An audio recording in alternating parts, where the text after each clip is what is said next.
How to relieve stress in your day, every single day, in 10 easy minutes. Now, I wonder if you knew that the major contributor to relationship dysfunction inside two individuals, and especially inside the family, is stressed parenting and stressed relating. Now, I'm sure that you can imagine, even if you're not in a relationship right now, just how easy it would be to allow the stresses of the day to just pile up on top of each other.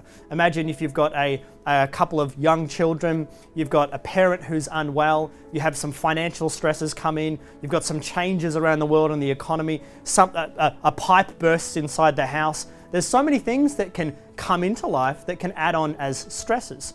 So life is not about designing a life that is void of stresses. I actually really don't think that's possible at all. We're always going to get thrown some type of challenges in life. Life is about learning how to handle those challenges and arrive gracefully, which simply means to be at the end of our day and to look back at our day and think, I related to the people around me, to the people that I love, in a way that I'm proud of. I like who I am and I like who I am becoming. That's really the outcome. And so we need to know really simple ways to relieve stress in the relationship. The outcome of stressed parenting when it comes to a family is that the child becomes overly stressed because the child tunes into, or the children tune into, their parents. And the parents are really there to provide, of course, a safe physical environment, which I think most parents are very aware of, but a lot of parents are unaware of the role that they play in what's called the emotional regulation of the children. The children will be emotionally regulated by the adults. And it's not through them saying to them, take a moment and calm down. The adults actually need to be able to feel calm themselves. And instead of just saying, do as I say, but not as I do, they need to be able to be a demonstration to their children. This is the same with an intimate relationship. So if you want your partner to be even calmer, then it would start with you. Tell me about your stress relief management strategies. Now, the biggest mistake that people make is they just try and live a life that is stress-free.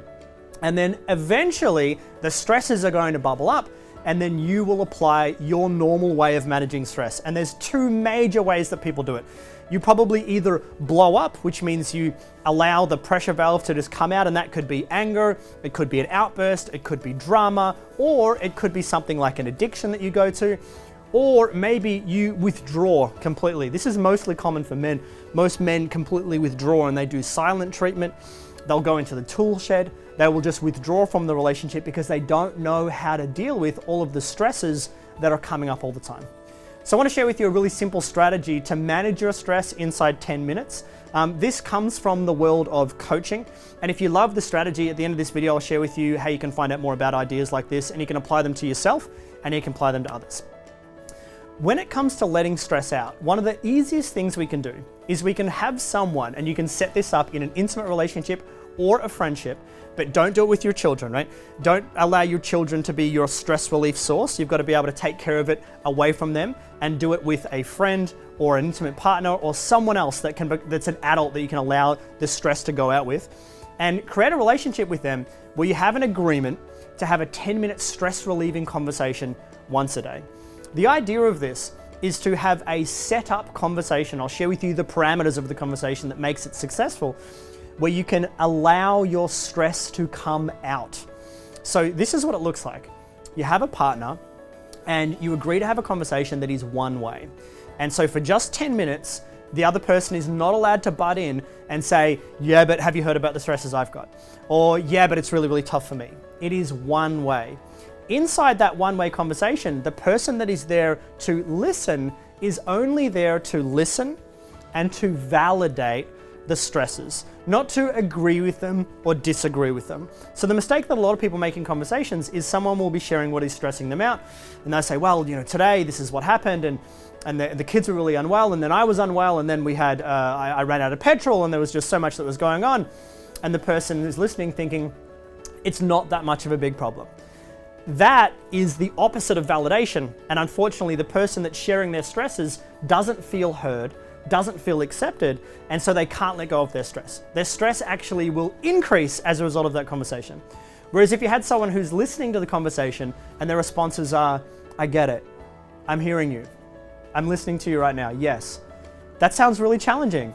Even if it wasn't challenging for the person that's listening, they're not validating their stuff, they're validating the person's feelings who's sharing their stressful day. There's a really amazing code here, and we delve into this a lot as coaches. We look at the power of listening, the power of creating space, and the power of validation. And it is an amazing tool to be able to use inside relationships. Now, this is another really important part of how the conversation works. When you have someone who is the person sharing, the person that's listening isn't allowed to offer unsolicited solutions to the problem. And this is where a lot of people go wrong. So you'll have someone saying, let me just tell you about my day. This is what was really challenging. And then the other person who's listening thinks, well, what about this? Have you tried this? Have you tried that? Well, you know what? You could just move over here and you could just do these ideas. And I understand that logically, offering solutions makes a lot of sense. But emotionally, it doesn't, because emotionally, it feels like that person is trying to fix you instead of just allowing some space to be heard. And a lot of the time, when we just allow it out, and we allow it out in a non-judgmental environment where someone doesn't jump in and try to fix you, the stress goes away because you feel heard, you feel understood for having that stresses, you're not judged. You're accepted for having these challenges, and you just let it out, and then you can go back to your day. Now, what I recommend is at the end of the conversation, you then grab that other person and you say, okay, I don't need any suggestions, thank you so much, and you end the conversation like that. Or you could say, okay, now it's time for you to jump in and you can give me a couple of the ideas that you've got to see if you can help me out with this scenario. At the end of the 10 minutes, swap over and it's the other person's turn. Having these parameters in place inside a conversation that you can have with a friend, with an intimate partner, allows you to let go of your stress really easily and do it inside 10 minutes, and you can do this every single day. My general advice and what I share with my clients around this is don't wait until it gets really bad, because a lot of people wait until the stress gets really bad and all of a sudden they're snapping at each other. Do it once every day, even if it's just for a couple of minutes, and notice the benefit of letting the stress out of the relationship so we can start to be even more present to each other and what truly matters inside the relationship or inside the family.